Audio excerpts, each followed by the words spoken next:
देश में अनुसूचित जाति यानी कि एससी और अनुसूचित जनजाति यानी कि एसटी को मिलने वाले आरक्षण के अंदर सब कोटा बनाने के सुप्रीम कोर्ट के फैसले का केंद्र सरकार ने विरोध किया है। दरअसल इस पूरे मामले पर शुक्रवार शाम को पीएम नरेंद्र मोदी की अध्यक्षता में कैबिनेट की मीटिंग हुई। कैबिनेट मीटिंग खत्म होने के बाद केंद्रीय मंत्री अश्विनी वैष्णव ने प्रेस कॉन्फ्रेंस में एससी एसटी आरक्षण में क्रीमी लेयर का विरोध किया। उन्होंने भीमराव अंबेडकर के दिए गए संविधान का हवाला देते हुए कहा, वहां एससी एसटी आरक्षण में क्रीमी लेयर का कोई प्रावधान नहीं है। यहाँ क्रीमी लेयर का मतलब उन लोगों और परिवार से है जो उच्च आय वर्ग में आते हैं। देखिए, दरअसल सुप्रीम कोर्ट की 7 जजों की संवैधानिक बेंच ने 1 अगस्त को एससी एसटी आरक्षण पर बड़ा फैसला सुनाते हुए कहा था कि राज्यों के पास एससी एसटी कोटे के अंदर कोटा बनाने का अधिकार है ताकि इस आरक्षण से वंचित तबके को भी इसका लाभ मिल सके। हालांकि 7 जजों की संवैधानिक बेंच में शामिल जस्टिस बीआर गवई ने अपने आदेश में कहा था, राज्यों को एससी और एसटी के बीच क्रीमी लेयर की पहचान करने के लिए एक नीति बनानी चाहिए और उन्हें आरक्षण का लाभ नहीं मिलना चाहिए। इतना ही नहीं, सरकार ने अंबेडकर के संविधान का हवाला दिया है। अश्विनी वैष्णव ने कैबिनेट के फैसलों के बारे में जानकारी देते हुए कहा, मंत्रिमंडल की बैठक में सुप्रीम कोर्ट के उस हालिया फैसले पर विस्तार से चर्चा हुई जिसमें एससी और एसटी के लिए आरक्षण को लेकर कुछ सुझाव दिए गए।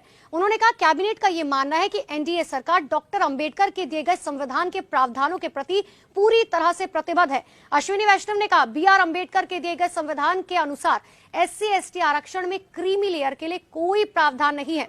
एससी एसटी आरक्षण का प्रावधान संविधान के अनुरूप होना चाहिए। हालांकि जब उनसे पूछा गया कि क्या सुप्रीम कोर्ट के फैसले के बाद सरकार इस संबंध में कोई ठोस कदम उठाने जा रही है, तो उन्होंने कहा, मैंने आपको कैबिनेट बैठक में चर्चा के बारे में बता दिया है। अब आप ये समझिए कि क्या मोदी सरकार के पीछे कोई राजनीतिक मजबूरी है। दरअसल अश्विनी वैष्णव भले ही एससी एसटी आरक्षण पर अंबेडकर के संविधान का हवाला दे रहे हैं, लेकिन सियासी जानकार इस विरोध के पीछे राजनीतिक मजबूरी को एक बहुत बड़ी वजह मानते हैं। एनडीए की सहयोगी लोक जनशक्ति पार्टी रामविलास ने साफ कहा, आरक्षण के मूलभूत प्रावधानों में किसी प्रकार का बदलाव नहीं किया जाएगा। केंद्रीय मंत्री चिराग पासवान ने सुप्रीम कोर्ट के फैसले का विरोध करते हुए इस बात का ऐलान किया कि उनकी पार्टी इसके खिलाफ एक अपील करेगी।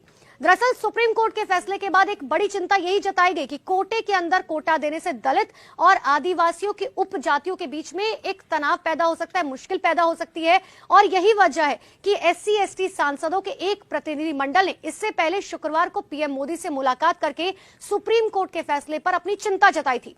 हालांकि पीएम मोदी से मिलने वाले सांसदों में बीजेपी के राज्यसभा सदस्य सिकंदर कुमार ने कहा, हम सभी सुप्रीम कोर्ट की बातों से चिंतित थे। हम इस मामले पर चिंतित लोगों के फोन आ रहे थे और उन्होंने कहा कि पीएम ने सांसदों के साथ गंभीर चर्चा की है, आश्वासन दिया है कि सरकार सुप्रीम कोर्ट की व्यवस्था को लागू नहीं होने देगी।